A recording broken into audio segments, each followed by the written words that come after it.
Hello, everybody, and welcome to the Stream of Chaos. My name is James, and I am the Game Master for today's game of RuneQuest, role-playing in Glorantha. This is the second session of our playthrough of the RuneQuest starter set, and I am joined by a fantastic cast of players whom I will now have introduce themselves. London, can we start with you? Yes.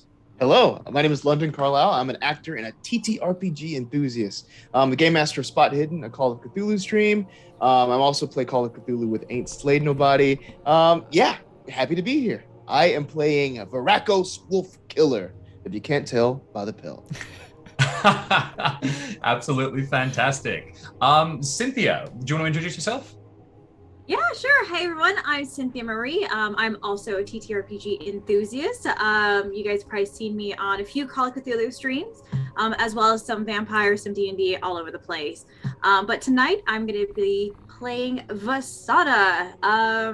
She has a long title, but let's just really talk about how awesome she has a bison. Yeah, so I'm going to ride around on my bison and see if I don't get killed. Always a good plan.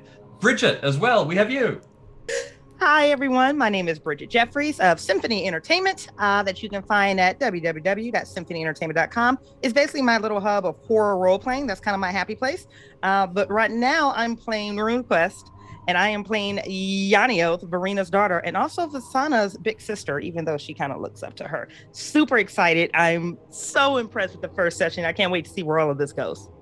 It's going to be a lot of fun. And last but not least, we have Dave. G'day, I'm Dave. I run our Call of Cthulhu campaign, still in the Stream of Chaos, and tonight I'm playing Mago, the fierce, huge dude here for reputation and to prove himself in combat and whatever else is thrown at us. You've got it. Great plan. Okay, fantastic. So I will jump in with a little bit of a recap of what happened last session, but first of all, I want to talk about a giveaway we are doing.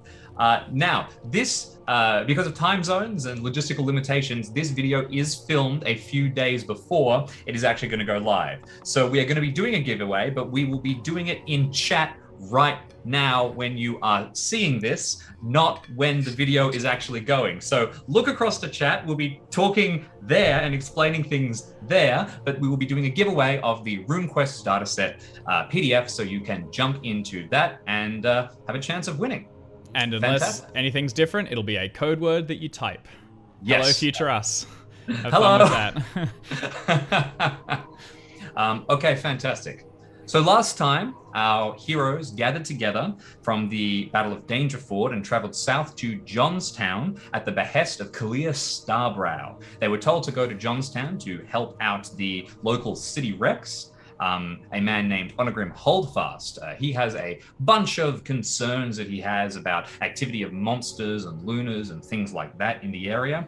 When they arrived at the town, they dealt with a slight altercation between some of the locals and a couple of trolls. That was dealt with our heroes basically siding with the trolls, and Vasana in particular, kind of making friends with them to a certain extent.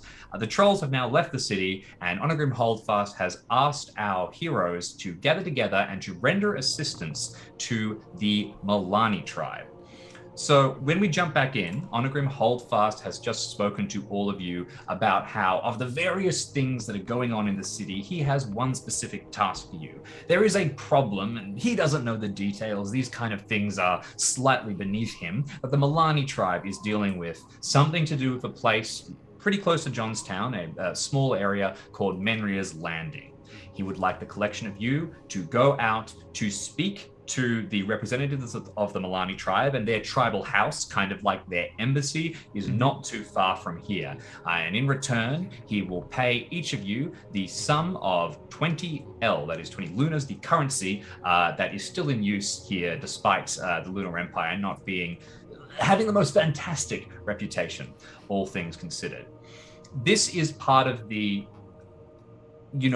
work that Kalia would expect all of you to do in your time as heroes. Unless there's anything any of you want to add, anything you would like to mention, anything you would like to ask, he will direct you all. Yes? I would like clarification on what the Milani tribe are. Are they local, or would we be familiar with them? Like, are they a big faction? Absolutely. So you would have totally heard about the Milani tribe. the people of Sartar are made up of a confederacy of tribes, basically, a lot of different tribes that have come together, and each tribe itself is made up of various clans. Now, the Milani tribe is one of the tribes that makes up the ruling government of the city of Jonstown. So the Milani tribe is one of the larger tribes in control of Jonstown, and obviously there will be people that vie for, total competition and total control of the place. You are all from the Kolimar tribe, which means that you are not explicitly allied with the Milani, apart from the fact that you are all in Sartar, but you're also not explicitly opposed to them. So that's a good thing. Brilliant. Let's jump across, and we'll have each of you step away, move back out into the city, and begin to roam through Jonstown. I'd like to hear what, very briefly, everybody's thinking, what their opinion is, what their characters are doing as they move through the city. We've got a little bit of time now to get used to the city of Jonstown. How are you all navigating it? How are you all comfortable inside these bustling metropolises compared to the, wilder homes that you might be used to? Anyone can jump in to start with. Are any of us from a larger city? Do any of you guys think you've been in big cities before? I'm a very battlefield kind of guy and small tent town, I think. So this is a little not my speed. I've sacked a city before. Does that count? That's absolutely close enough. I'm not used to being here without a torch in my hand. You've been to Wilmskirk, I believe, but most of you are from, smaller settlements. So you might feel that it's completely up to your characters, basically. You might feel that you are thriving in this kind of environment. Yaniop, there are a lot of people here, and it's kind of cool, and it's kind of exciting, and that is fun. Barakos, this is a lot. It's all wild and busy, and you might prefer more of the silence. Or maybe your duty is just fading through everything, and you're feeling pretty calm, all things considered. Yeah, so Varakos, he grew up on a farm. His father was a simple farmer. So this is definitely a lot for him. But he takes it all in stride. He might even, stick around with someone else, just kind of, follow around and see kind of what their plans are, and provide any support if trouble arises, or get support if trouble arises as well. We're all members of the same tribe, and that means a lot to him. He's very loyal to his people. Okay, so you're relatively comfortable just being there, but you're not enjoying the sensation of being in this larger metropolis any more so than anywhere else, really. Yaniel, Vasana, either of the two of you have any particular thoughts? I'm just trying to stay as calm as possible. I am shorter of stature, so having a lot of people around, maybe a little bit taller than me, kind of is just a little I want to be knocked around a whole bunch of times. So as soon as I heard we're ready for a mission, I'm about to just jump on my bison so I could be taller than everybody. Get out of the town, get to work. Fantastic. Yeah. Yaniot is that stereotypical country girl that just got dropped off in New York City.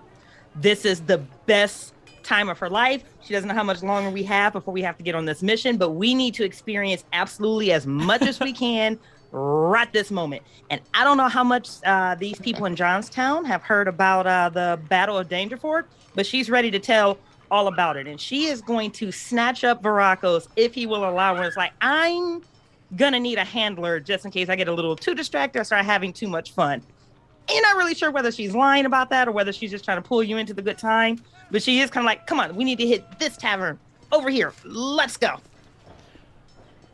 Listen, you can have all the fun. I need to stay clear-headed for this mission.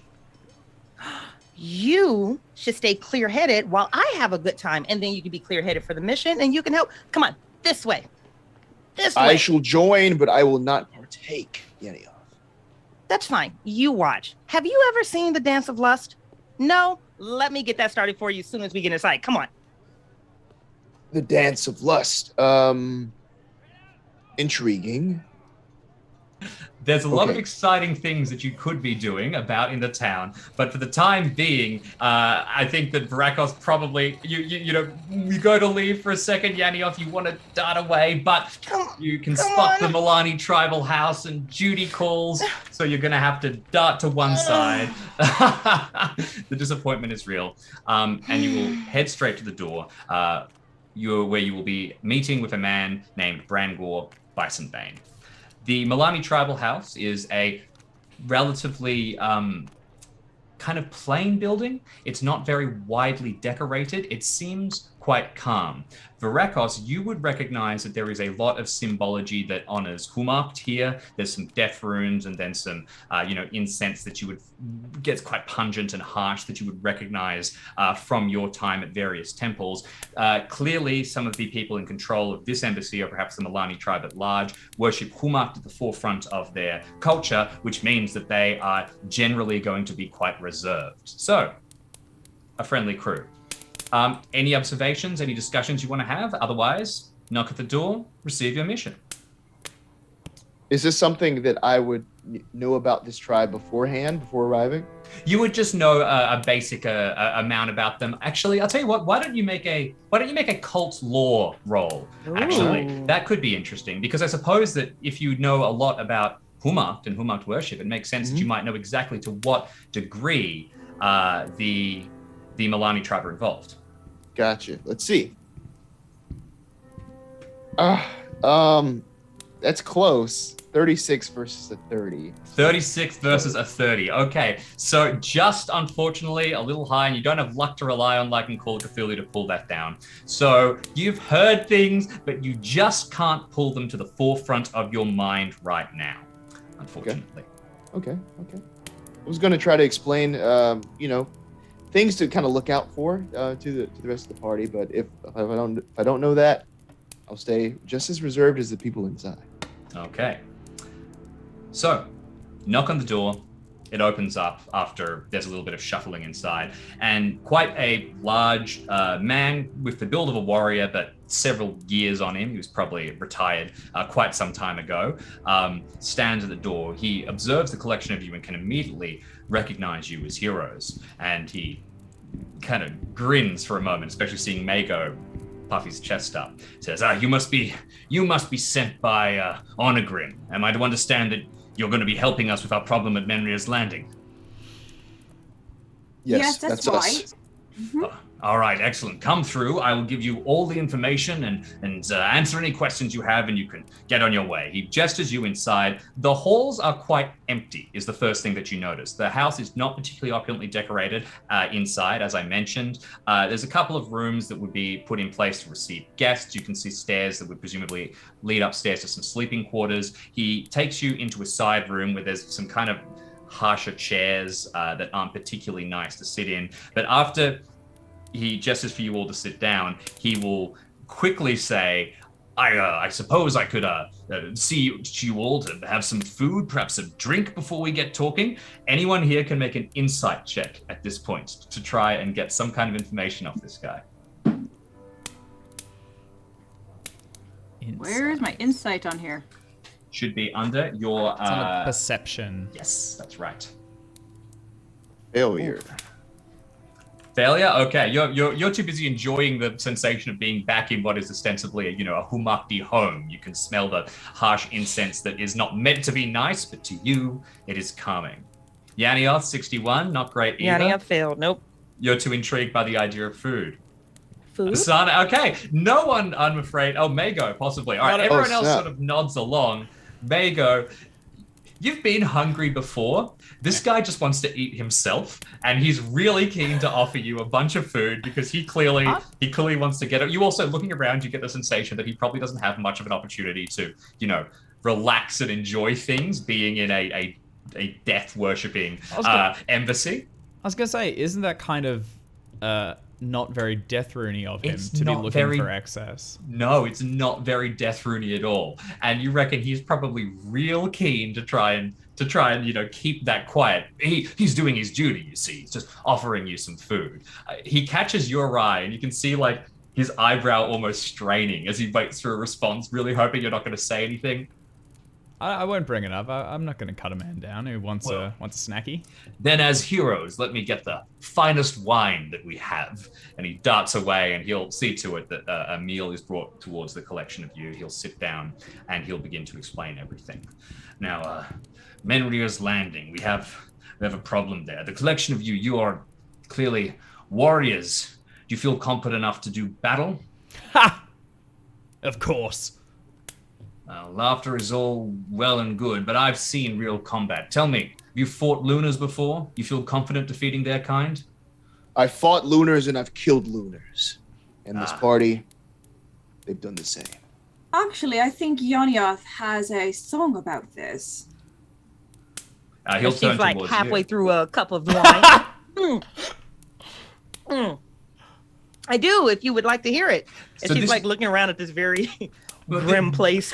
It's grim, but this would be totally an appropriate kind of thing, you know, showing the legend of your party's work and of the heroic deeds that you've done through song. You'd have like a legend or a poem that had been written about you. Absolutely. Do you want to make a sing check? Yeah, a I would great love idea. to. My sister kind of threw me out on the front line with this one. So may I augment it by love family? That sounds like a fantastic idea. Absolutely. You've been Beautiful. set up by your sister? Being set up by my sister, which is a just regular success. Regular success on the invoke rune. Okay, that's On the invoke, yep. the invoking the passion rather. So that's plus 20% to your sing score. Beautiful. So sing is a 70. Good lord. So it goes up to a 90. She rolled a 77. That's good augment there. Genuinely, it helps that Yeah, if you ain't your lying. sister hadn't thrown that to you, you might not have succeeded. But set up, you stand forth, and you're able to sing a song of battle, a song that explains some of the deeds that you've done, perhaps telling of how Varakos cut down a Luna, or how Visana joined in the charge at the Battle of Dangerford and clashed against the heavy cavalry. I'll leave this for you to answer. Is this kind of a joyous song? Is it a harsh and violent song? Is it mournful, perhaps? Is it, sad about the battle and the lives that have been lost? What does the tale tell? She's just outside of New York City, and she's thinking about all the fun she's going to have when she can get out of this very dull two-tone place. So this is probably going to be very energetic, very enthusiastic, very rousing, where, he made a little snide comment like, yeah, you guys are laughing, and that's not cute. You don't know who we are. So this is going to be very rousing, very large, very engaging, and probably embellished on a few different angles. Absolutely fantastic. Stories. I like all good stories. Exactly.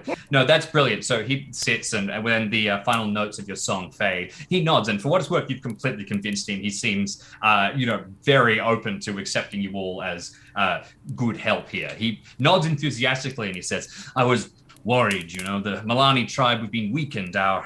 All our warriors and the usual head of the tribal house, Prince Sarastip, he's away at this point. He's fighting against the Lunars at the forefronts of the borderlands, and he doesn't have time to deal with matters back here. I'll tell you everything I know, and if you think of any questions that may be relevant, please tell me, and I will answer as I can. Menryr's Landing, it's a small settlement, not too far from here, a farming town, really, one of many that is inside the larger tribal lands of the Milani. One of the clans within has claims to it, but that's not important. What is important is that Menryr's Landing should be regularly sending tributes to Jonstown and to the Milani as part of their work. These tributes are a long-standing agreement that we ask for in exchange for protection and membership to the Milani tribe, and recently those tributes have stopped. There's been no argument, no sign, no discussion. We think something may have gone wrong. Given the circumstances of what's happening in the region, Lunars seems like the most likely outcome. Perhaps deserters or those routed from the Battle of Dangerford still hanging in the area and trying to pillage enough goods to make it back through Tash towards the Lunar Empire. There's always a risk that it could be something more dangerous, but we've had no reason to suspect that chaos may be lurking. It's not out of the question, though. So, you'll forgive me, but they pay you tribute so you can protect them. And then when you get no word, and presumably they need protecting, you hire out. First thing for heroes. Don't you have votes for this? You can see that this absolutely stings at his pride. And he looks down for a second, a little ashamed, and he says, "You are right. We have failed here to protect, but the fault lies not only with us as members of Jonstown and of the larger tribal alliance. The protection to our people falls not only to us, but to all the people of Jonstown. And the assistance that they have offered is, well, your service. The alliances that the Milani have made hopefully will be as strong as if we had kept our own soldiers. And had we kept our own soldiers, who knows what would have happened at the Battle of Dangerford. All right, well, it's a good thing we're here then. It is. And he'll look across the collection of you, maybe a little embarrassed at you, Mago, but then inspired by you, Yanioth, like seeing your, remembering the song that you gave. It is good. What questions do you have about Menryr's Landing? It's a couple of days' travel just to the west of here. You'll have to cross the river, but there's a ferry that will take you there, and then you can make a straight run to the landing. Is there any trouble to be expected on the trip there? Any wild beasts roaming about? Well, travel is always dangerous, especially during the dark season. But really, I doubt it. That road is usually pretty well traveled. Shame. I like your attitude. The prince would have liked you. Is there What a happened point to- person? Oh, sorry, babe.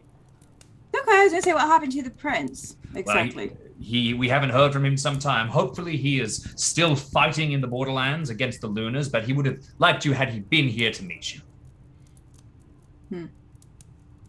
You say there's a ferry. Is it Yes. going to be able to support a bison? Well- It's a well-made ferry, and if it's not enough to get the bison across, well, then the bison should be large enough to ford the river. To what? To ford the river, make directly across. Well, I mean, a bison is a large beast. I was like, What did you hear? to fall in the river. What? Oh dear.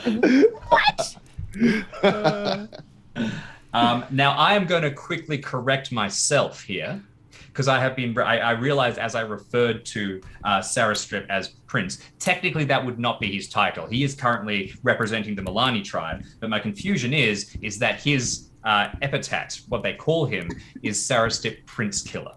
So he is not the that's prince even himself. cooler. Hell yeah. He's even more badass than Prince that. Killer. So Whoa. my apologies to the diehard RuneQuest lore enthusiasts who will have caught my mild error there. Sarastrip Prince Killer, who is currently fighting against the Lunars.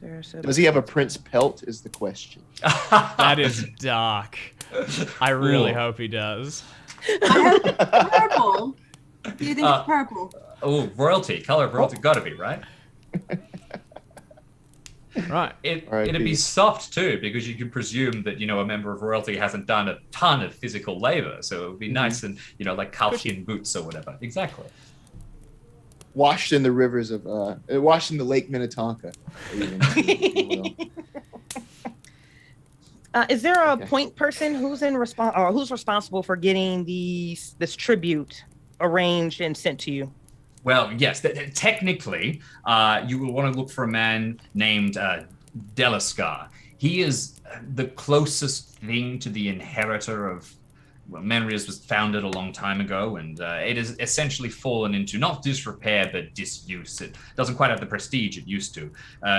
He is the closest thing that you will find to an inheritor of the title, so it falls to him to organize it. But I seem to understand that Rastakos and his family tend to do most of the work in the area, and they have seen to the tribute being paid in recent years. Right. So head in, kill whatever's occupying, free the people, return with tribute. If someone is occupying, of course, we don't exactly know what's going on there. We suspect an occupation is the most likely circumstance. If you come to a situation in which tribute is being refused, we doubt that would be the case, but if it is, cooler heads might prevail, and perhaps return to tell us rather than attacking everyone involved. And understand, we're not taxmen. We're heroes here, all right? We're there to deal with big problems. Otherwise, you can solve it yourself. Mago, calm down. We don't have to fight every single time. There are better fights to have with words. Yes, Vasana, I'll take a step back. And I take a moment. I walk the room. Absolutely. You're giving off leader vibes talking this way, and you will see Brangor's eyes flick towards you, as if almost deferentially. Do you do anything to dissuade that notion, or are you pretty happy to kind of take point on this and be the one he's referring to deferently? I think it's a little bit mixed because I wanted to see Mago try to succeed in that situation. I'm not a good leader. Feel bad. We're gonna have to talk about that later, but yeah, it's whatever.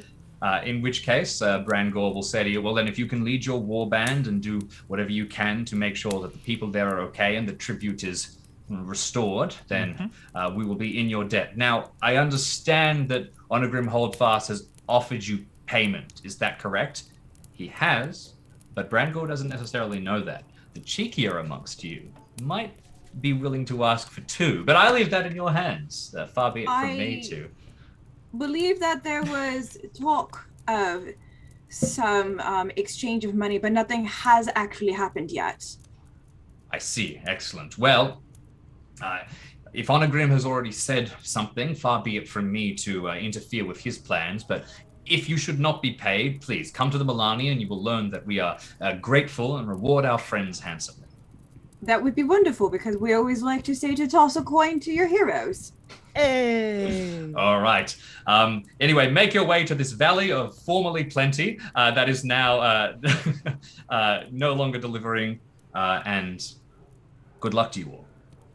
Thank you. Brilliant. Any other questions about Menryr's Landing? Otherwise, you're on your way. I presume we have like a location roughly marked on a map. Brangor, before you leave, will mark a location on your map and give you the vague sort of information that you need to be able to get there. Yanni will want to confirm the amount of the tribute too, just in case they try to pull a fast one. That's a good idea. He will, it's probably not given an exact amount, but it will be a percentage of what they have made. You get a general idea, so that if you eyeballed a carriage and it was, particularly short or particularly overstocked, you'd be able to go, that's not right. Got it. For reference, there are 4 functioning farms, as far as you are aware, inside Menryr's Landing. You can expect something in the vicinity of what they would be able to give, a small amount. Great. Once we leave, I'll say, I bet my stake they're occupied. Luna's. Anyone want to match it? That's 20 up front. It's going to be I'm Luna's. not the gambling type. I'm going to lose this bet, but she can't just turn that down. So yeah, she'll match it. All right, what do you reckon it is? Or just not Luna's? Oh, it's Lunar's. Oh, it's Lunar's. I agree with you there. I'm going to go monster. We're going to live on the edge. If it's Something chaos. bestial, something feral. I It's don't chaos, that's understand another why win. you're trying to wage something here and judge a situation before we get there. Well, it's the fun of it, Vasana. That's gambling, as we don't know yet. My Basana money's does on the not approve. monsters. 2 for High Luna, five, 2 for sister. monsters. Basana does approve. Excellent. That's fantastic. All right, the bets are laid. Someone's going to win. Or they're happily living their lives and they just forgot to send tribute. They just forgot. Is it the first? Oh my god. I'm like, I'll oh my never goodness, I tell. totally Time forgot. flies. Okay, so Jonstown is spread out before you. The collection of you walk through the still cold streets. You went to the meeting in the morning, and you've got plenty of time, so it'd be very easy for you to set out today and get on the road. Unless there's any preparations the collection of you want to make, and you are equipped for travel, you have all sort of the basic tools that you need. So unless there's anything specific someone wants, the journey awaits. Perfect. Those of you with mounts, bisons in particular, mount them up with enthusiasm. You gather together and you start your journey across to Menryr's Landing, a little to the west of Jonstown, and of course across the Boronini River. Now, I'm a big fan of the travel montage. Personally, I love that sort of rolling kind of fantasy journey as you move through the environment. But I want to throw it over to the collection of you to describe a little bit of stuff. So as you're leaving Jonstown, once again, you come through this land that is a little nicer to be based around. It's near the river. It's a little more fertile. There's some more trees. There's some more space for plants to grow. Could I get anybody to jump in and to describe some cool thing you see, or give a montage moment of the collection of you climbing across a small log, going through a set of valleys, having to coax, Molan down from a rage as he spots a beetle or something that he's not particularly fond of, whatever you would like. I'll start.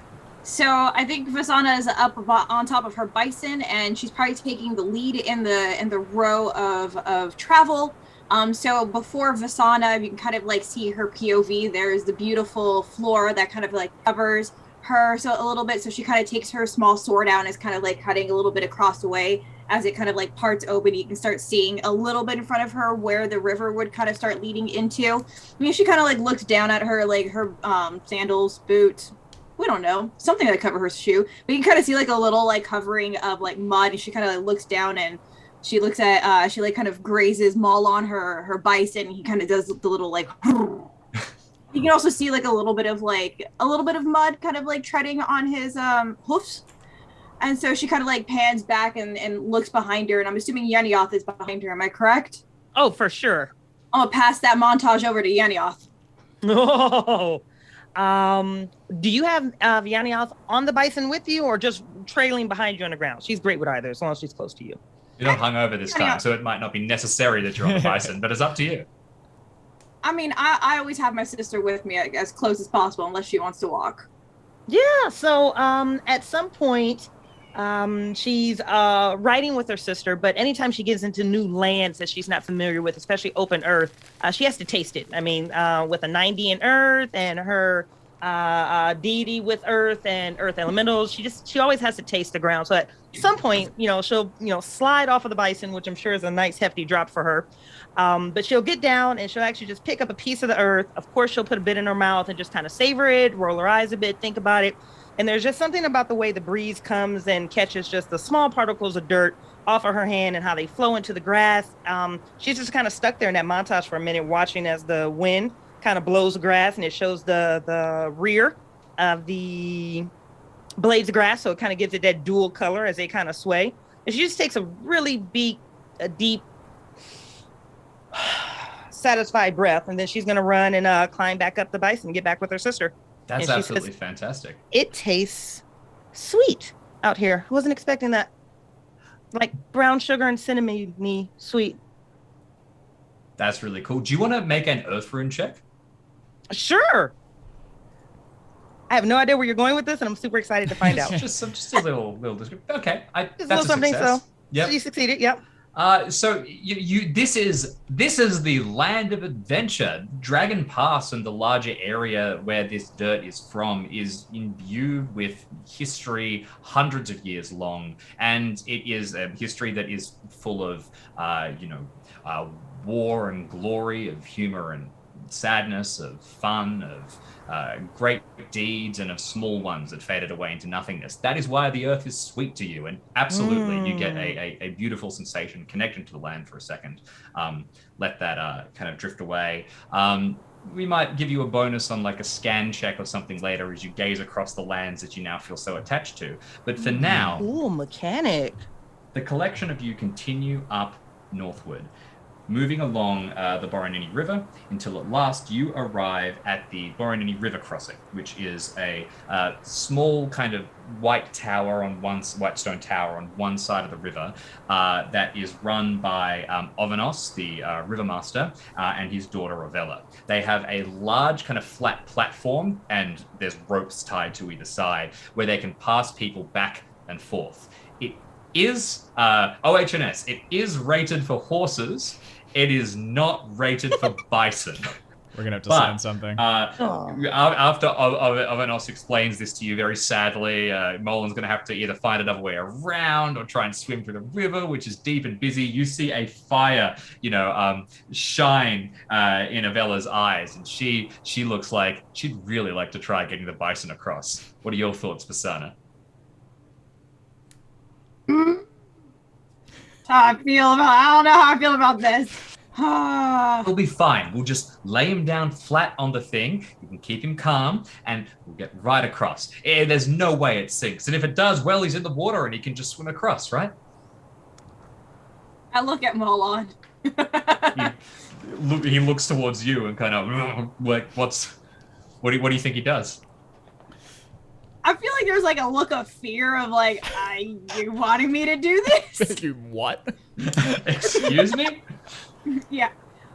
So I'm gonna keep Molon calm, and I'm gonna walk him to it and like give him like the signal to like sit down. What happens when he sits down? He is an incredibly well-trained bison. So you lead him right up to the large platform. Now, just for set the scene, which of you are already on one side and which of you are still back with Molon, do you think? Have any of you already gone across, or are you guys wanting to stay real nearby, just in case? In Mago's head, he's the one that's going to balance out the weight of the bison. So I'm planning for when it goes on to leap to the other side and balance it, noting that I'm about maybe a fraction of his weight. Perfect. Rakos, Yaniel? Yeah, I was going to say Vrakos is just kind of like in the center of it all. He's not really trying to, he wants to be prepared for whatever he has to do, so he's kind of sticking with the crew back. Okay, brilliant. Yaniel? Yaniath has nothing to contribute to how to get a bison across the river. Bison aquatics are not her thing, but she will not leave her sister, so she'll be side by side with Vasana. You skipped that class at uni. That whole bison aquatics, I missed that one, guys. Sorry. Perfect. All right, Molin gets there, puts one tentative paw on, looks towards you and kind of goes, like really a little concerned, but trust you, will lift up the other paw. The whole thing wobbles a little bit, and he gets across on it, kind of lying as flat as he can. And bit by bit, the ferry will start to move. Can I get you to roll? I think either. I mean, I'll let you either roll a. What were you suggesting?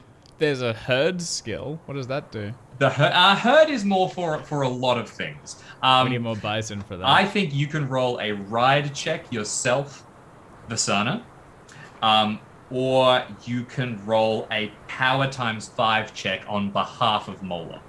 So that one, the ride is you trying to like manage the situation, and the power is just, Molan's doing his own thing and he's gonna make it. I think I'm going to go with ride, but if it's okay with you, I would like to try to augment this for the love of my family. He is my family, and if God forbid anything happens. Yeah, absolutely. Go ahead, make a roll against your family. Passion. And we have 20. Fantastic. Okay, that is plus 20% to your ride skill. Yeah. Where did my ride? There it is. So what does that bring it up to? 90. 90. Okay, we should be all right. Okay, brilliant. All right, in which case, with careful coaxing, you manage to get Molin towards the other side. He does right at the edge, like go, I'm not waiting anymore, and kind of splash forward into the shallows and scramble up. But all is fine. You have to right the raft, and soon the collection of you are back across. The owner of the ferry, Ovanos, will kind of almost sheepishly ask you to pay. You don't need to roll for this. You can convince him you're heroes and you don't need to. But I'm just interested if you're the kind of heroes who go out of your way to, pay the river master as you get across. I'm sure it'll have no effect later on in the story. It's just flavor. Do we have coin on us? You would have an amount of coin, and this would be a trivial amount. That's totally fine. I 100% pop a coin. All right, perfect. Vrakos too. He would also throw one in too. All right, brilliant. The paid for passage and a tip. Ovanos bites it still just to make sure you heroes can be sneaky types, but then thanks the collection of you, and you are back moving through. Now, as you go past the Boronini River crossing, you start to Sorry, get... very quickly, Jim. He hasn't like seen any of these travelers like from Menryr's Landing coming through, has he? You ask him if he's seen anybody, and he will shake his head. He will say, no, and they would have gone through unless they wanted to make a wild detour or try and ford the river. And unless you're the size of a bison, that's a very difficult thing to do. And you haven't been ferrying lunars, have you? No, not at all, sir. Their money's no good to me. Well, I mean, it's the same money, but when they have it, it's no good to... You know what I mean? Good man. Okay. He smiles, or forces one. You can roll an insight check, anybody who wants to try and see if he's telling the truth. I'll take him as word. Okay. Good to hear. All right. You continue on your path then, moving across to the west. You are now coming into much hillier territories. The trees give way until you are seeing these rising plateaus and small mesas. You're going through these steeper valleys with a lot of loose rocks as you're trudging through. It's still nice. It would be quite difficult to travel through, particularly in the summer, because you'd have this baking heat coming down that would really tire you out. But in the dark season, it's a lot nicer. We still have 2 people who are unmontaged. So I will throw across to either Varakos or Mago to describe something that happens in the trip. You want to take it? Oh yeah, I'll take it. Yeah. Okay. When I asked earlier about encounters on the way, you said something about darkness. What did you say? I said during the dark season, there is always a chance that you can possibly find something roaming around. The creatures of darkness are more active on the surface at this time.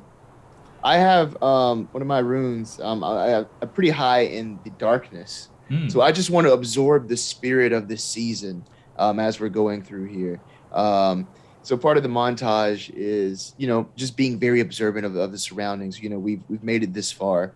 I would like to think that Varakos, in addition to throwing in the extra tip earlier, he also wants to carry Mago's things, Yanios things, Avasana's things, and he also just kind of has everything. He just really wants to support the group as best as he can. So you might even see during this montage some struggle as we're going along, at this point.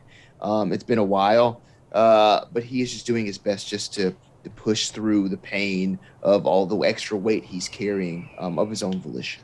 There's people who throw themselves into these kind of things and it seems not to affect them. You are affected by it, but you are like a machine. You keep going and you have this dedication and this focus as you continue to pile more and more hardship on yourself, continuing forward. Just like earlier, Yaniov sort of detected the earth, you are imbued with the darkness as you move through.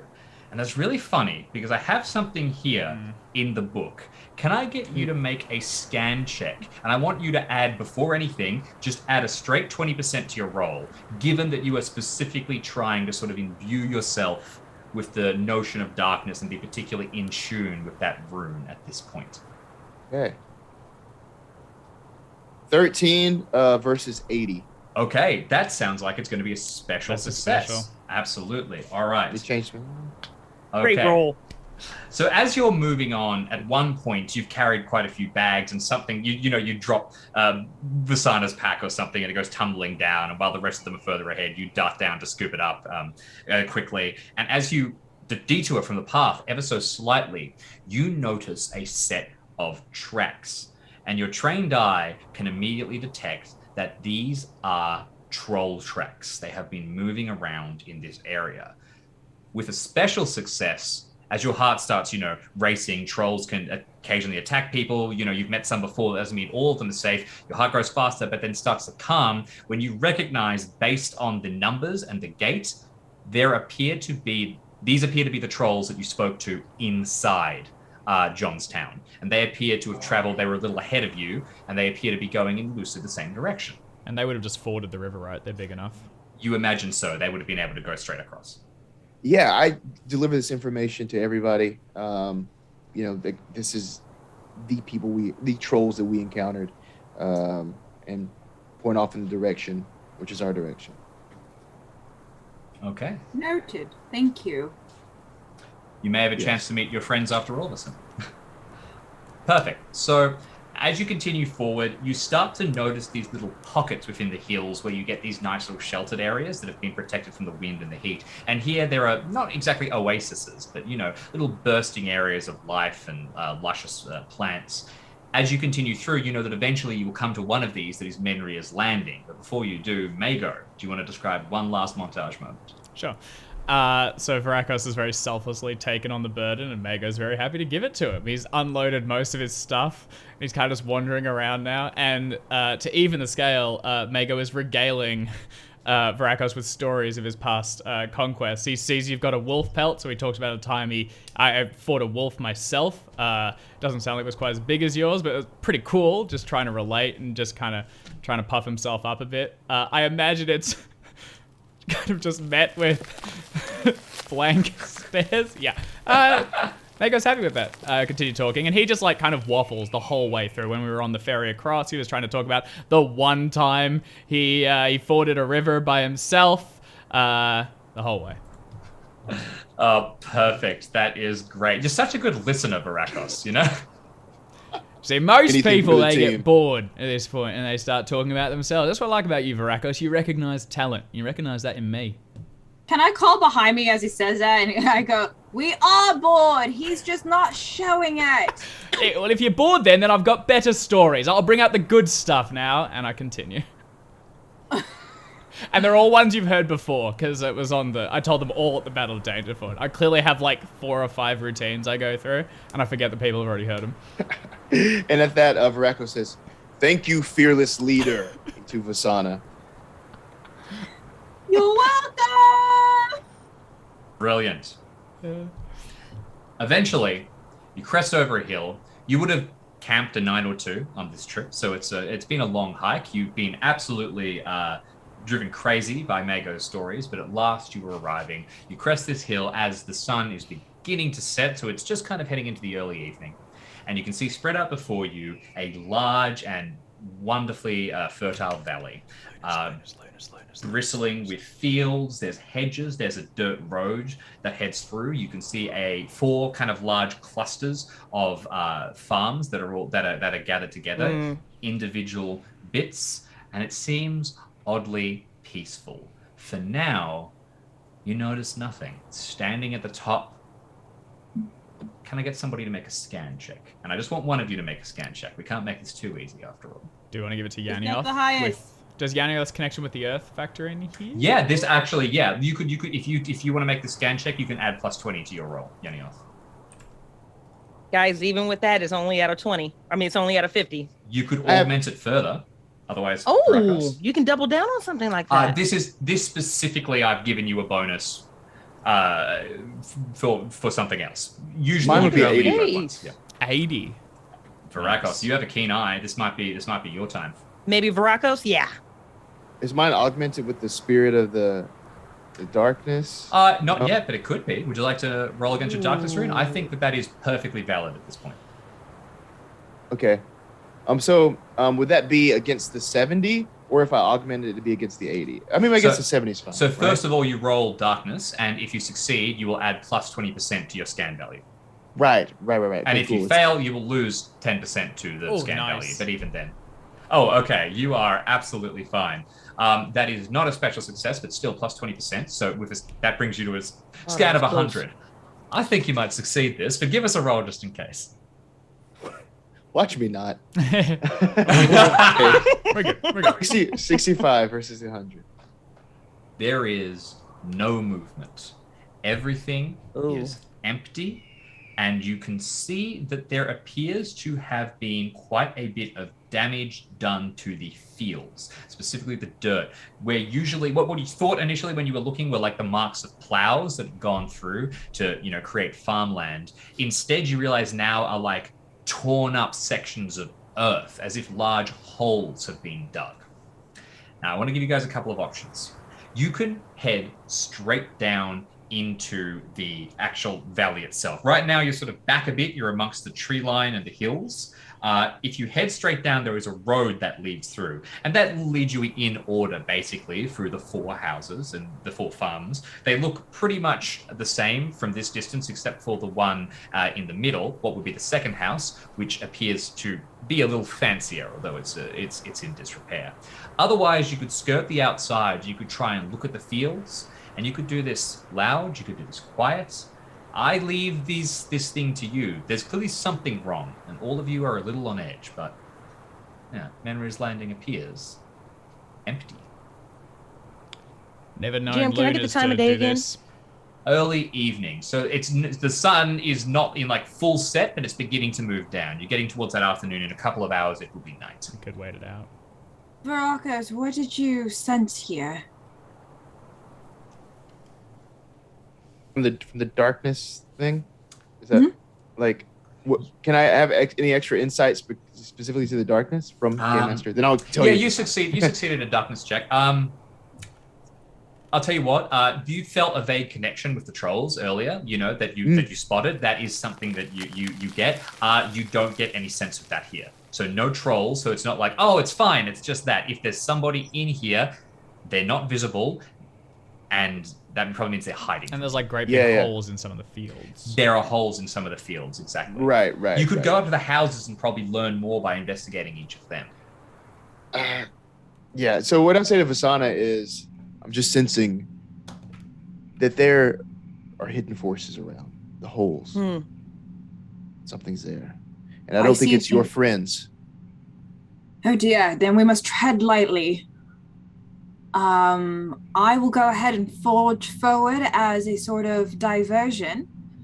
Who would be good at staying stealthily around? Vasana, if I may, just in the event that we are heading into trouble, as Veraco says, might I have a few moments to summon my friend from beneath us? Her Absolutely. rock elemental. Ooh. Does your rock elemental have a name? You know what? That rock elemental definitely has a name. What would you like to name it? Oh no! Yeah, I can totally see her being like, Vasana, name my rock elemental. It probably spends more time with you than it does with her. How about Rocco? Rocco. So, Classic. Rocco. Now, just before you jump in and you summon your elemental, generally your elemental will tend to last for 15 minutes. That is kind of the duration that it appears for. So at this stage, you really are at the back of a large kind of collection of farms, which are about 1 kilometer wide. This is more something that up to you. You might think you're about to be attacked right now, in which case this is the time.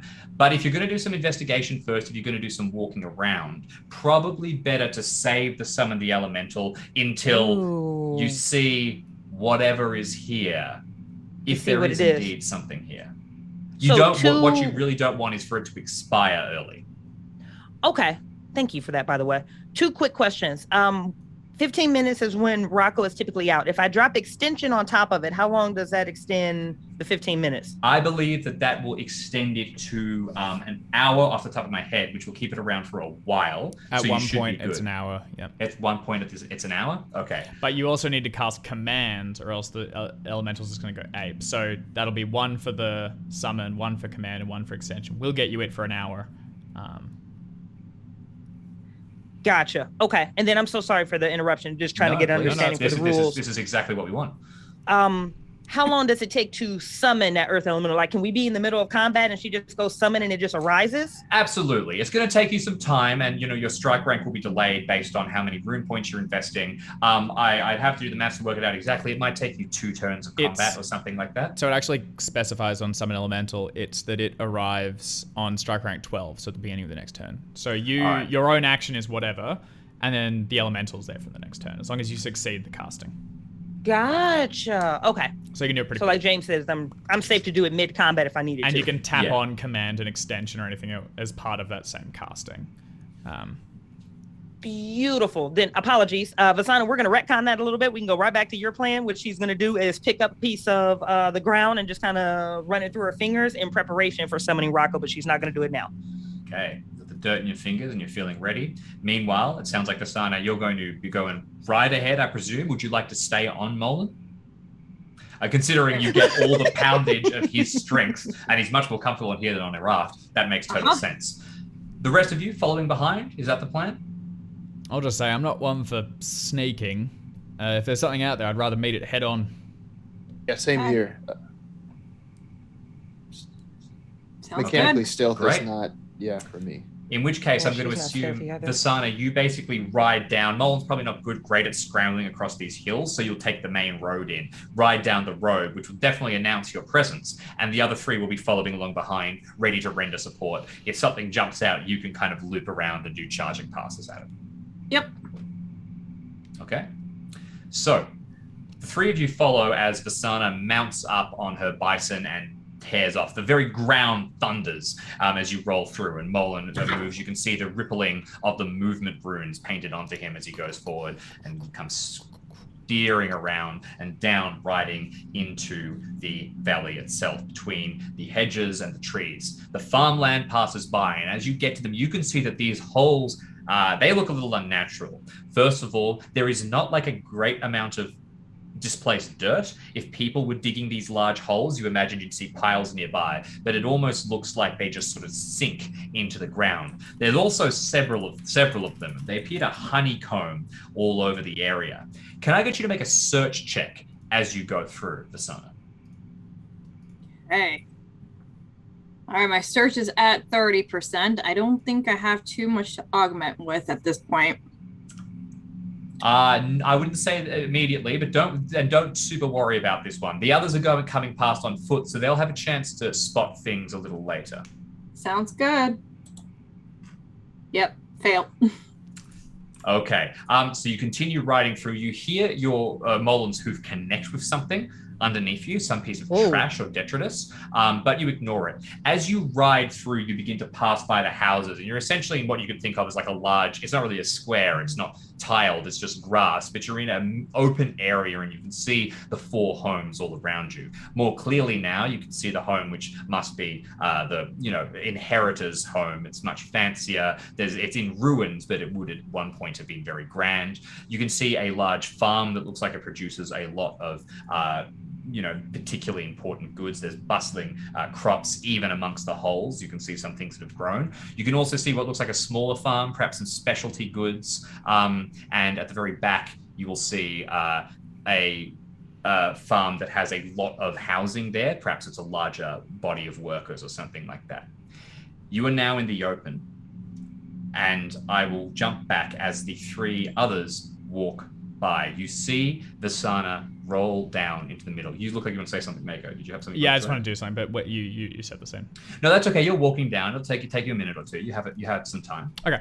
I think Mago's quieter now that we've gotten inside, and as we approach from the back, I'm going to roll my eyes like back in my head so you just see the whites. It's not like full white. You can see like the reds underneath from the veins and things. And I have an ability as a worshiper of the Storm Bull for Sense Chaos.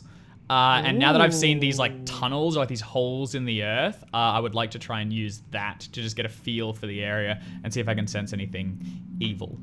Okay, absolutely. Sense Chaos is a powerful ability that is given to the initiates of the Storm Bull that allows you to, detect where your sworn enemy is. You're going to have to divert and get over to the holes. This isn't like a grand scale thing. This is more like you touch stuff and you get over there. So, Varakos, you see Mago turn and take off towards the fields. Yanioth, you might hesitate as well. Would the two of you like to go with him, or would you like to rejoin Vasana? Your party is now beginning to split, which is always a good thing. Right.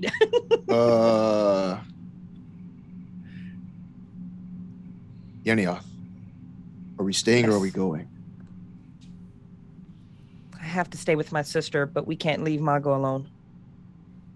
Is this where we say goodbye or see you later? I'm split. I don't know who needs the support. Go with Mago. I've got a bison. Yes. Okay. And he turns and runs towards Mago.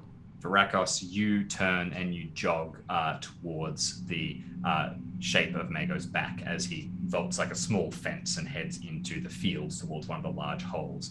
Vasana, sitting atop your bison, you have a good view of the area all around you. I had you make a search check earlier. Now I'd like you to make a scan check. This is something different. Yanioth, you continue to walk, heading further. You can see the bison slowly growing, and the distant blurry figure of your sister suddenly becomes clear. Visana, how'd you go? Fail?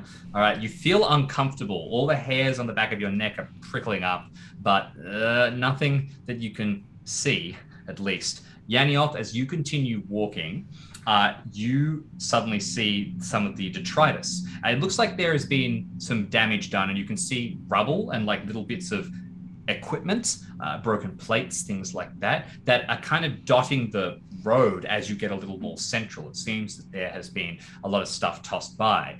You see there is a dent in it now because Molan trod on it and didn't notice, but you spot the unmistakable shape of a lunar copus, the recognizable curved blade the lunars have, sitting on the ground, slightly bent. It appears abandoned. I'd like to know your immediate reaction to that. Oh God, yeah. When looking down, her immediate reaction to seeing this looter sword is, "Damn it, I lost that bet." $20 I'm not getting back. Shit, she lost that bet. And then her next immediate impulse is going to be to alert her sister.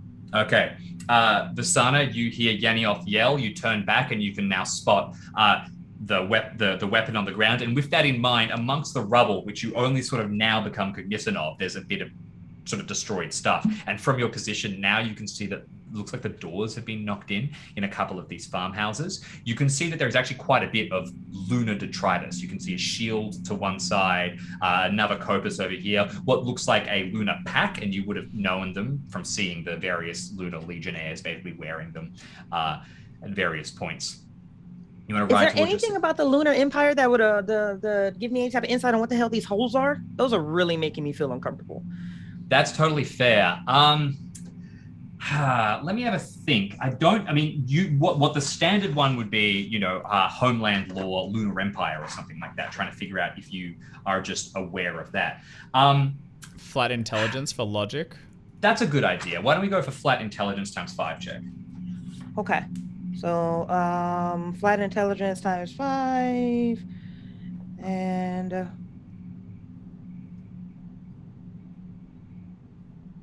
oh my God, wow, that is 980. Very good. Yeah, that is a special success, not quite a critical. I think you're Just one off a shy. critical. Okay, special success So though close. is still going to give you a lot. As you glance around, first of all, holes like that, nothing. Nothing that you can think of that has anything to do with the lunars. Secondly, as you look around, you're kind of spotting the gear and the goods. You can see this pack that was left off to one side, and immediately it occurs to you, no lunar would get rid of that willingly. They've just dropped a bunch of equipment. As you start to think of they that, got wiped out. you can spot now, and with that thought, absolutely, there is detritus everywhere. It looks like this place was looted. There may have been lunars here, but if they were here, they lost their weapons, they lost their shields, and they were defeated. We're going to cut back at this point across the two by the holes. Varakos, as you jog up behind Mago. Mago, what does it look like when you cast Sense Chaos? Is this is it like a meteor impact here, or is it like a hole going down, like an entrance? It is a hole going down. When you get to see it properly, it descends into the earth, and you could probably drop down into it, and it looks like it even kind of formed into a tunnel, although it was quite dark at this stage, and the setting sun is now starting to get in your eyes. I think Varakos and I actually have quite a bit in common, being high tendencies with the death and darkness runes. So I think as you come up, I'm a lot more stoic and more similar to yourself as you arrive. I'm standing over this hole in the ground. You can get the waft of the air stale from coming up inside it. My nostrils flare, and you can see my knuckles tensing on my weapons as I begin to just take in a deep breath. It's not actually a spell, if I understand correctly, Jim. I mean, it's magical, but it's not. Is. I don't use spirit. Yeah, it's a sense, but I think more you're not casting it. That was the wrong word to use. What does it look like when you employ it? Yeah, it's just tensing muscles and taking a moment and breathing in. A deep breath fills your senses. You can smell the earth that that Yanioth was touching earlier. You can smell the scent of your travel for several days. You can smell the air around you. What does chaos smell like? Does it smell like chaos? It absolutely does. It is overwhelming, and it is rank, and it is all around you. I'd like to know what it smells like, at least to you. I think it's peaty, like a bog or something, but there's nothing, at least in that, the decay is going to something. It's death and stagnation for the sake of it, rather than as a result of something that's past. So I can sort of, like, I breathe it in, and I imagine Vrakas can sort of get a stench of it as well. And I don't recoil, though. It's almost like I'm pulled in towards it. And when Mago turns back around, he's got this big plastered grin over his teeth, like not unlike a wolf or something, just his large bared teeth. And he goes, "These aren't lunars. This is something much worse. Get your arms ready and let's get back to the others." Fantastic. You pull out your weapon. You get turned to go back to the others. The two of you spot things. And at this point for Rakos, we will just see a shape looming suddenly out of the darkness towards you. Okay. It's hidden in the dark. So I'm going to ask you to make a listen check. All right. Okay. It's under perception. Let's see.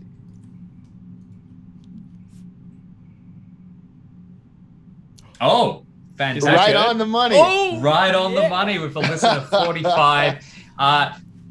Mago, you have this grin across your face, and then from the depths of this tunnel where the smell was at its strongest, a shadow that you wouldn't have spotted, because instead of being at the bottom of the tunnel kind of coming out, it appears to be at the top. This long spider-like thing comes rushing out straight up towards you. Yo. And Mago, you succeeded your check. You've got some spidey sense going on here. I didn't. You know if your sense. Oh, you didn't. Actually, in which case, make a sense chaos check. I never rolled. Please make a sense chaos check. Rakos, you hear it. You hear the tearing of dirt. And it's Mago. Delayed. Hang on one sec. Rerolling. Oh, there we go. 27. 27. Success. Fantastic. In which case, spidey sense wise, you will be able to wheel around. Rakos, you can wheel around as this thing comes out. The two of you will see and hear the sounds of ringing and noise. It's distant, but you can you will be aware that battle is taking place. First of all, we're going to go into a combat round. I'm going to describe what is coming out in a second, but there is something that is rushing at you. I want to know what everybody's initial instincts are. Critically, Visana, if you take off on your bison, you can get here really quick, but you will be abandoning Yanioth. If you stop to get Yanioth on the bison, it's going to delay things. You will be leaving your companions for just a moment.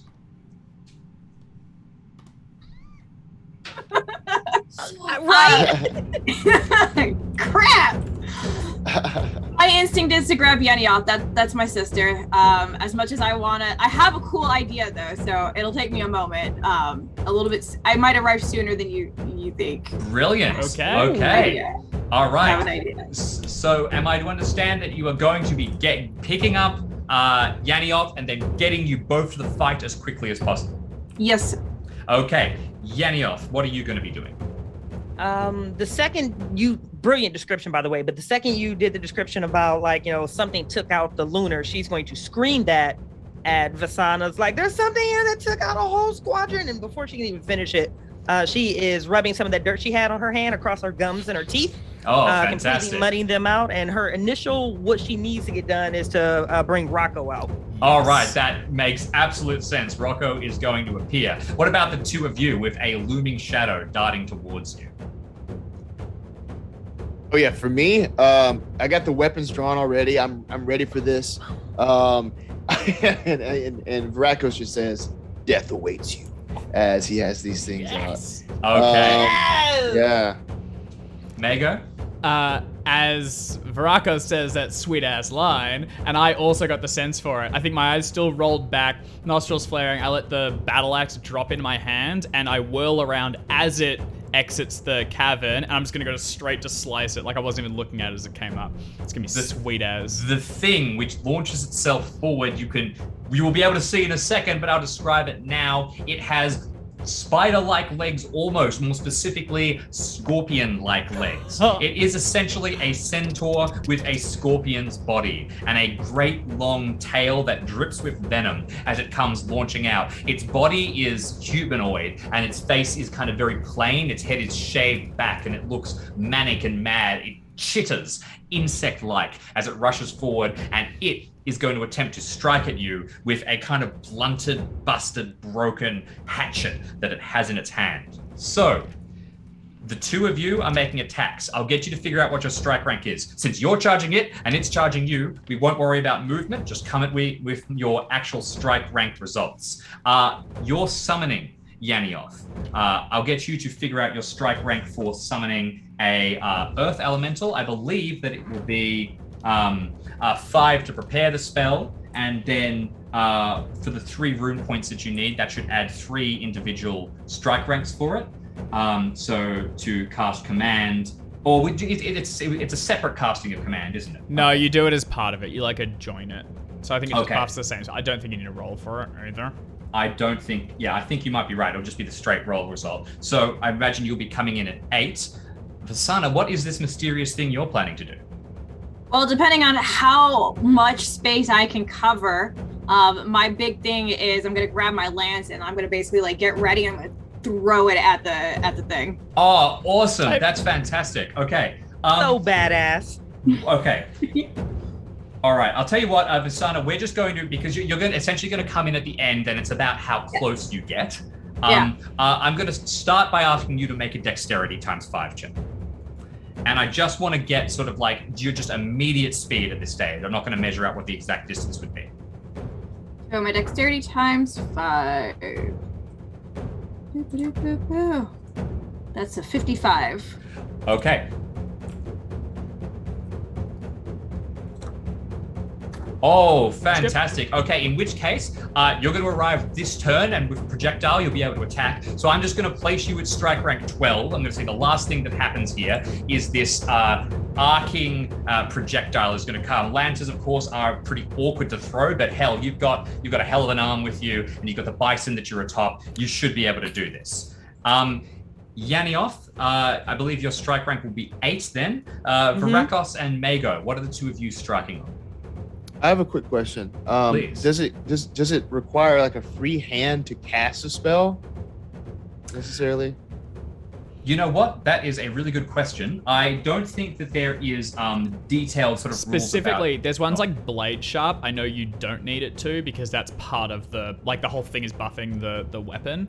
I think otherwise it's 5 for readying it though. So I think Blade Sharp you can cast without. Gotcha. That's changing, if specifically that's what I was you're asking about. Yeah, Blade Okay, Sharp's yeah. a common one, I think. In which case, Blade Sharp you're all good with. Thank you, David. Yeah, thanks. Yeah, so I'm just gonna do Blade Sharp 2, and then 1 swipe with the right-handed broadsword. Okay. So what the spell strike rank would be?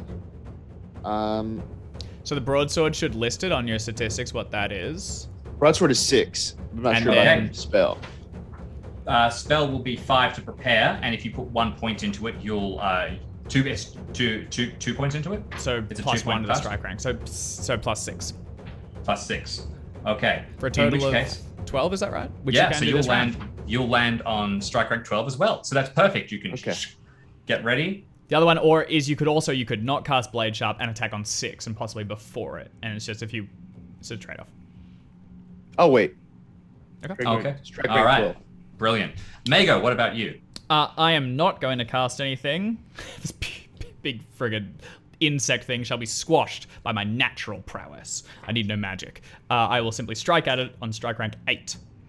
Okay, brilliant. All right, so all of you leap into action, moving quickly, and the two of you are powerful, but you are not necessarily quick. The first person to act, or thing to act in this case, is going to be the Scorpion Man, as it lunges forward and with this broken club-like thing swings at you, attacking on strike rank 6. Oh no. Lunges forward. All right, so I'm going to make a roll on its behalf. Now, you were over the top. You were casting Sense Chaos. You're in a Roxy. It doesn't really necessarily understand quite how deadly Varakos is, because Humat, you tend to do a lot of fighting, but the Storm Ball, they just fight Chaos. So it's really quite concerned by you specifically. It's going to make a roll. Would you like to make a parry or block test? I will attempt to parry it, especially if it's tagging with like a mundane weapon. I can get that out of the way. Okay, fantastic. Let's give that a shot. So it swings at you with its club, and it is going to roll a 45, That's which a success. it is a success. Not actually by that much. Okay, I'm gonna go to tumble under it and catch it with my own axe, rolling under it. Yep, that is a success as well. I have 100 in battle axe. Okay, you are absolutely fine then. So for a regular contest on the strike, a regular parry against a regular strike, the damage done will be dealt to your weapon. So it's going to deal quite a bit, actually. Yeah, these things are strong. 1d10 plus 1 Oh. d6. Okay. Oh dear. Enjoy Oh, as God. it deals 9 points of damage. damage to Jesus. your axe. How many hit points does your axe have? So my battle axe has 8 points of health. So what happens is on a normal v normal, my battle axe is now at 7, and because it went over 8, my right arm, because I'm right-handed, will take 1 damage. Fortunately, I wear armor, which will catch that. Okay, Wow. perfect. So it jars ahead and then it slides down against your axe and the sharpened bit bites into the armor on your arm. However, it does not come through, and that is its turn. We now go across to 8. We'll start with Yaniel because you're towards one side. Can you please make a power check for me? Oh wait, no, this is a rune spell. Can you please make an earth rune check for me? Ooh. Oh, okay. That so sounds pretty good. Earth Rune first, Yep.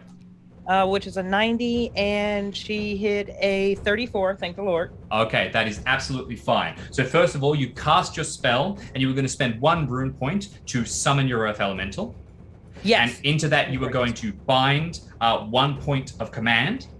Now, do you also attempt to extend this for an additional rune point, which means that Rocco will be hanging around for a little longer? Now, help me out with logistics. From what I'm seeing right now, I should be okay with the 15 minutes. You should be, assuming that there is nothing else that is going to land around and attack you. Am I allowed to throw extension on after the fact? Or do I have to make that decision now? I believe you have to make the decision now, but I will go back to I double think it's check cast as you cast it, yeah. Yeah, I think that is the case. So, It should also be noted that your Rocco, when you summon an Earth Elemental, it's got 3 sizes, which is on your character sheet: small, medium, Okay. and large. 1 rune point gets you the small one, 2 for the medium, 3 for the large.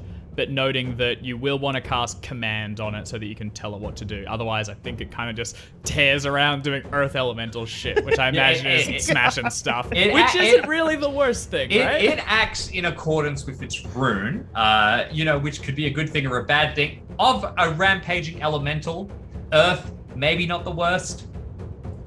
Oh, it costs 2 for command, Cold Spirit. I stand corrected. So Oh, okay. So you might not have enough for, you will not have enough rune points then, in which case you are summoning it and you are commanding it. So you will indeed have 15 minutes. Bam. We Good. got it. We got it. All right. Do you want to describe what it looks like when you cast this spell? Does it assemble from dirt or rock, or what does your creation look like? Yeah, with as flashy as she is, you would expect it to be something a little bit more, theatrical and beautiful. But really what it is she takes whatever local dirt it is and she mixes it with her saliva. So she's got the muddy teeth, and then she just kind of swishes around in her mouth and she spits onto the ground, and then she steps back as it begins to kind of take form. It liquefies, shifts around, and then you've got, Rocco has That's appeared. so And sick. Rocco likes my sister more than me, just as a Aha! That is awesome. Your Earth Elemental surges into being just as we jump across to Mago, I believe, on strike rank 8. I catch the boy. Okay, too slow, mate. And I will. Can I augment? So I want to. Where is my bloody character sheet? I'm going to augment my battle axe with hate chaos. Because this is You know chaos. what? As an Uroxy, that seems to make a whole lot of sense. Come here, you big bug. So I'm rolling under 60 for my augment. Schwa is going to just succeed. So my Okay. battle axe is now at 120. Yep. And I'm going to swing on him. Now, since you're striking Holy with above cow. 100, that means you are going to actually reduce his roll. So he is now his skill roll is reduced by 20 so you're rolling with 120, right? Yeah. Okay. So I'm still under 100. That's right. Sorry. So I'm still under 100, but it rolls reduced. Very cool. Get it. That is a success. Normal success. Okay, not a special success, just a normal success. It is going to attempt to parry you with its club. It is going to absolutely fail as you strike down with your battle axe, tear into it. Do you want to roll a hit location check for me? I would love that's to. a d20. I'll also roll my damage as part of this. Actually, Please. no, it's gonna be easier if I do them separately. All right, hit location. Now I imagine this thing doesn't have your standard mortal dude hit locations because it's got legs and No, whatnot. it has a bunch of cool ones, including right third leg, thorax, and tail. Let's see what you do. I got 15, James. 15 Give me that is tail, going is to, what I'm 15 is hoping going to hit its right arm, which is a pretty that makes sense. good place to hit, all things considered. Okay, I'm now rolling damage. So my battle axe is a d8 plus 2 plus a d4 for my damage bonus. So this plus 2. Okay, that could have been better. 7 damage. 5 plus 2 onto 7, landing on the right arm. Is going to overwhelm the armor and reduce the health on the right arm to 0. Oh, now, this is not enough to, so when you take something out, depending on if you get sort of under its negative value, you can cause the creatures to fall into shock or something like that. Kind of like dealing a major wound in Cthulhu. Yeah. Getting its right arm down, because the right arm is not considered critical. You can get hit in the arm and you can still breathe. Thing is, that's where it holds its weapon. So it kind of needs that, and the club drops from its hand as it hisses at you. Fortunately, it still has one weapon left as its tail begins to drift in the air, ready to strike. Now, Basana, you have scooped up Yanioth. You are powering forward at top speed along your bison. You have the lance raised, but first of all, because you are in melee, Virakos, it is your turn. Make a power check to cast Blade Sharp. Power times 5, that is.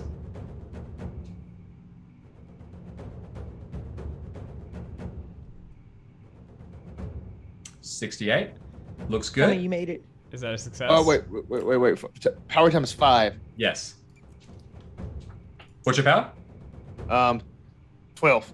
12. Oh, That, no. Oh, yeah, I missed 60. it. Yeah. Okay. Damn. Oh, man. I was about to ask you, what's the cool effect of, the Humakti priest as you cast magic? But unfortunately... There isn't one. Yeah, exactly. It's just done. But unfortunately, this time nothing happens. Instead, you're just going to have to make a regular attack. Okay. All right, we'll do that. And we're going to do that now? Yes, please. So this is versus... If you would like to augment your attack with anything, you're welcome to. I'll forgo that. So this is versus 90. 6 versus the 90. God. Okay, that was pretty God. good. Meanwhile, it is going to attempt to parry against you using its tail. It has a negative to its parry because it has already parried once this round. Yeah, that's not going to help. In which case, so you are doing a critical attack. It's a special. It's a special. Oh, it's a special? 5% is crit, so you'd have to be under 5. Oh, you're right. Sorry. Thank you. So a Close, special so attack close. versus a failed parry, which still means that you roll your special damage, which on a slashing weapon like a broadsword means that you roll max damage and then your damage dice on top of that. Damn. Oh. Woo. Yep, this I is was going to about be to heavy. say. Wow. So roll a d20 first of all to see where you strike it. Ooh. Get 15 again. This should be really great. 1. 1. Right hind leg. Okay, so you kind of dart around and jab it in the leg. Now roll. So what's your damage dice? I have a D8 plus 2 plus a D6.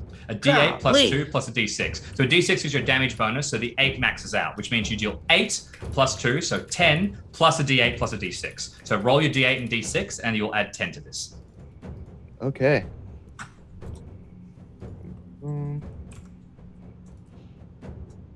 Okay, 18 18. damage. That overwhelms its armor, its leg, and then its leg double, and then its leg triple. This thing collapses to the ground as you completely out of the fight. And we can go through the details of exactly what happens here, but it is essentially rendered helpless, and you can dart in and stab it down right afterwards. Visana, you're going to be a little too late, I'm afraid, this time to strike. Virakos, do you want to describe a killing blow? Yes. So after going through with the broadsword, I swing it almost like a baseball bat just through the leg as it cuts like butter. The whole of its body topples to the ground. With that same momentum as it goes through the leg and comes around, I strike once more. Oh, it's still one strike, but I go through the body, killing it. Okay, Nice. perfect. And it comes and it like twists on the ground for a bit. I don't know how scorpions work. Do they pinch their legs together when they die? This one does, because it makes sense and it looks cool. So as it slams to the ground, it crisps up and basically comes through. A second later, Visana, if you'd like, your lance can embed itself into the thing's belly. Yes. It's a still target. Yeah. Why Do you not? have any last words as your bison kind of comes around and skids to a halt next to everyone else? You just hear her scream for Orla! Oh, perfect. Jams into it. As your scream, Visana, echoes through Menryr's landing, all of you now can kind of look, and it's not like this place is teeming with stuff, but you will see a flicker of movement there in that house, or was that just the wind? Or what about over there? You can still smell the chaos everywhere, Mago, and it is clear to you what happened. Scorpion men are a beast of chaos. You would know a little bit about this. It's kind of like, if a village was attacked, by not a dragon because they're not that deadly, but, werewolves or something. Yeah. It is a known quantity. This is bad. Do they travel in herds? They tend to. They really do. So there will be more of them. As Varakos gets the kill, I want to clap him on the back and go ha! Unscathed again. But keep your blades open. There'll be more of these bastards about. Good. And when Death Mago for all. says that, can I lick my finger and stick it in the ground and drop a find enemy? See if I can get a number. Oh, that is a really good idea. Yes. You absolutely can. Why don't you make a power check? This is a spirit magic, right? Yeah, common. It's Yep. rune. It's rune magic. Rune Those magic. ones. The common ones are everyone has. Common access rune to, magic, but that is okay. Do you rune have magic. any rune points left? I have 4 and I dropped 3 to get. Absolutely then. Okay, fantastic. Find enemy is a brilliant idea then. Yes. Okay, and you said you wanted a power? No, so if it's a rune magic, it will be your associated runes. This is a common rune magic. I imagine you would use your earth rune. You're sticking your hand into the ground. You're feeling through the networks of the earth. While you're doing this, while you make the rune check, what are the rest of you doing immediately? The tunnels are still there. The buildings are still ahead of you. I just sort of want a general intent. Holy shit. Ooh, is that a success? Are you exactly It 90? is. Oh my 90 God. on the nose. Easy. Woo. Ooh. So I'm grabbing my lance, just FYI. Yeah, that's you yank this thing out. Molon kind of grumbles. Molon probably doesn't like chaos very much either, so it kicks the body of the scorpion thing and it tumbles back down to the tunnel and breaks on the ground. I presume. But I'd also like to applaud Rakos for killing it good. And I go up to Visana and I'm like, always right on target. As I point to where she had impaled the beast. And I just say, always at your service. Thank you. Excellent. Callback. Good stuff. Wasn't right next to your ear this time, which is a Yeah. plus. Okay. You're supposed to catch that one too. Can you imagine the combo super move if you'd thrown the lance and you grab it and Oh. slam down? We'll get there. You'll get Next there. time. Next That's gonna be time. Next Well, time. fortunately for you guys, or unfortunately, I guess we'll see, with a successful detect enemy spell, you will be able to feel through the earth around you. Now, the detect enemy spell it doesn't have a ton of range, but effectively, I'm going to assume you use this in the most useful way, where the kind of collection of you carefully kind of stand around for a second and use it to kind of sight what might be around. This spell is blocked by a solid material, so if things would lurk in the ground, then it would be hidden from you. But you did really well and you prepared yourself, and as you move through, you can feel there are indeed more of them. You detect maybe another 3 of them, but one by one you lose track of them as they vanish underground, and you feel pretty sure that they are coalescing, they're gathering together, and it occurs to you that these tunnels might weave below the entirety of Menryr's landing now. The houses still sit there abandoned. You don't know exactly where they are, except for down. Ugly bastards. Vasana, there are at least 3 others. They are coming together. They're moving very, very quickly, but I can't keep a bead on them with them moving in and out of the ground the way they are, but they're definitely beneath us. Now, what I will give you as well, since you have cast the spell, currently the houses are empty and free of enemies. So if you want to kind of scamper in, try and do any research, figure out anything that might have been happening in there, this would be a time. How many people can I get on my bison? I'll tell you what, 2 easily. With a ride check, you can get a 3rd. Okay, and then I wanted to ask for my mobility spirit magic. Yes. See if that helps any. Yes. Okay. So spirit magic mobility. This is a relatively short-term thing. It lasts for about 2 minutes, and it means that you kind of blur a lot faster in combat. It modifies your strike rank, but just over flat ground in sort of a short term. This would be the perfect. You could absolutely cast it and go like darting from house to house to scout if you would like. That's the plan. Okay. Nice. I'll just say we have Rocco for 15 minutes. Do we want to go down now and try and start smashing things? Well, we can all go down the tunnels, right? The bison might not fit, but the rest of us will be fine. I'd say we light torches and go and smoke these things out. That's definitely another option. If you want Rocco on your side, you'll probably want to act quick.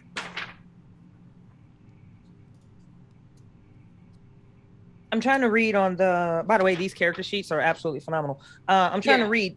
Can Rocco bury on its own? I mean, I know these things are large enough for us to slip down, but can Rocco run through Earth like that? This is a creature of Earth. It stands to reason that it would be able to travel particularly well through the Earth. Also, these tunnels, I mean, even if it did have a burrow ability, these tunnels are like a network. It would be very quick in there. So you could send Rocco through to try and like map the tunnels. You get the feeling they're pretty expansive. Yeah, so no, looking up at Mago and looking at Vasana, I'm at your command. How are we doing this? We've got 15 minutes with Rocco.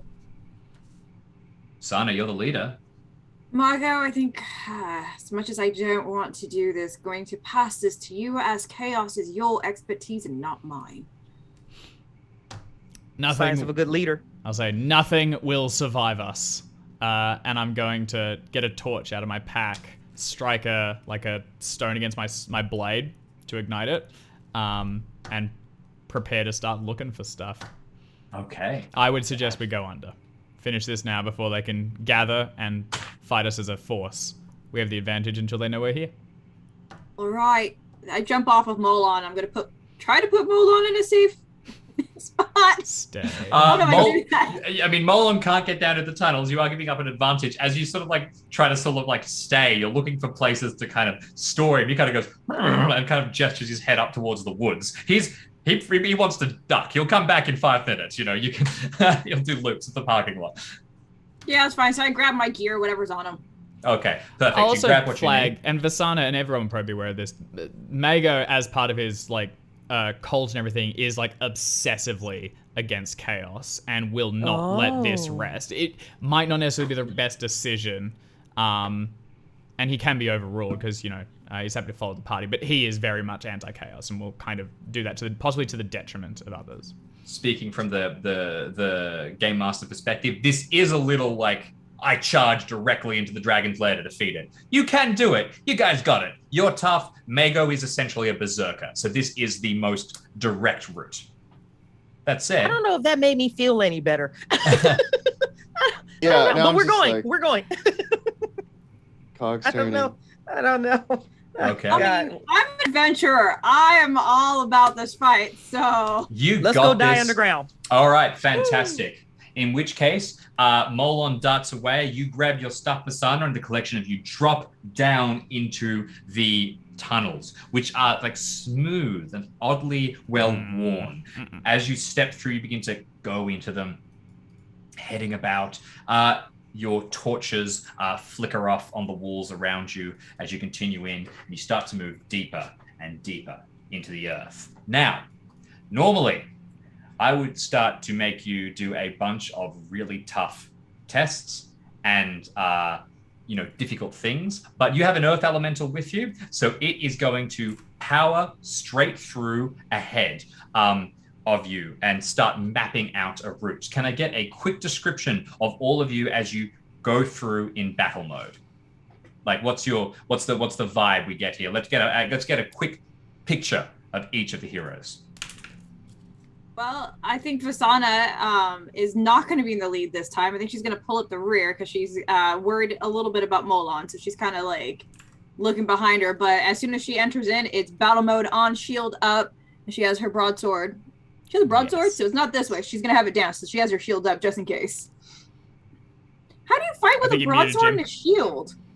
No, Like perfect. a boss. Yeah, you've got a broadsword and a shield. It's a little tough. You've got. That's a good response to anything. Fights with swords, like. Okay, it's like awkward move. Like a boss. Listen, Yeah. you're Vasana. You've got it. Yeah, forget the broadsword, bash him with the shield, which you can do. It's a good tactic. Varakos, what do you look like down here? Yeah, you see a killing machine. Obviously, these are not lunars we're after right now, but this is an opportunity to sharpen the skills as I have this sharp broadsword in one hand, and just make sure. Yeah, I have like and then a short sword in the left hand as well. So we're just charging along. I love that All you see this as an opportunity to better yourself. This isn't even a challenge. This is just practice. Yes, it's practice. It's time. I love it. Mago? I think Mago will be at the front unless anyone else wants it. I've stowed my shield and I'm carrying a torch up. And I think as we're moving on, he's not in like killer mode. This is almost a holy practice for him. And he's doing like an undulating sound from inside his throat, like almost like a chanting thing. And with every few steps, he's slamming his like closed hand around the sword, pommeling it into the side of the wall and just walking forward, like looking for something to kill down here. Chaos, baby. You are definitely giving away your position, but go for it. Absolutely. I want him to come to us so we can fight him one at a time as they storm us down the thing. Yeah. Can I add a tiny description? When she sees Mago doing that, it starts to kind of crackle with lightning.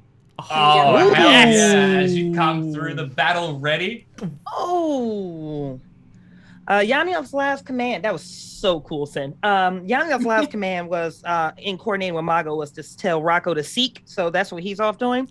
You know when you're at like a sporting event and everyone is really super hype about the game, but you have that one person that's like, I don't even know what sport this is on the TV? That's Yaniov right now. So like, you got sparking with lightning, you've got this undulating, religious feeling, you've got, and she's like, real talk, they actually did a good job carving this. Like, honestly, like, so she's running her fingers along. Battle is not what makes her happy. She doesn't plan on getting hit.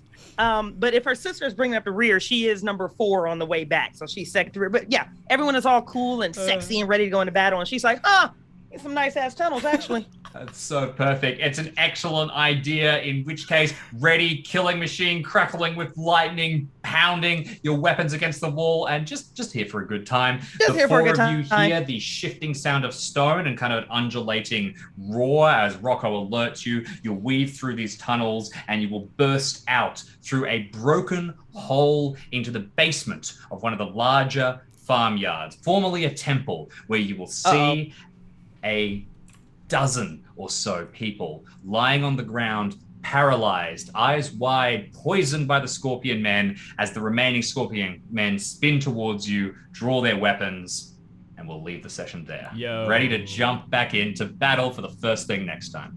Let's go. We might have made a mistake. Into the lion's den, or the scorpion's den in this particular case.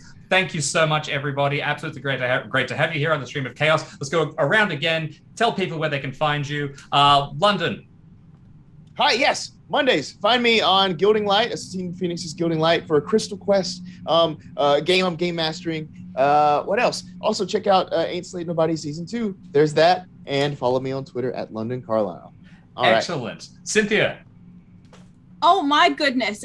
You can find me on Twitter at SinDancer, at Instagram, Cynthia__Marie. New York by Night is going to be coming up soon. So if you're into vampires, go check that out. If you like aliens, I'm playing aliens on the initiative order on Fridays. So go check that out as well. Obviously, I'll be here on this channel as well playing Visana. But if you want to catch up with any of the one-shots or any of the creative stuff that I'm doing, just go look at my social media. Brilliant. Fantastic. Bridget. Bridget Jeffries. If you're trying to connect on all things horror tabletop role-playing games, check me out at Symphony Entertainment. That's www.symphonyentertainment.com. We're at a point in life we really don't even have to say the www anymore, right? Are we kind of past that? Are we? Yeah, then we're over that, :/4, whatever. So, yeah, and as a community ambassador for Chaosium, if you are looking to write for 7th edition Call of Cthulhu on their community content program, the Miskatonic Repository, holler at your girl. I can get you help with anything from compliance, support, education, and all that sexy stuff. And you can hit me up at Bridget, that is Bridge that you walk across with 2 T's, at chaosium.com. Excellent. Fantastic. Dave? Yeah, g'day, I'm Dave. You can find me running Call of Cthulhu on this same channel we leave this on Monday, so Friday, coming up. So come and check us out and watch some Call of Cthulhu horror nonsense as well. Fantastic. Thank you all so much again, everybody. That was session 2 of the RuneQuest starter set, and we will be back again shortly. See you later.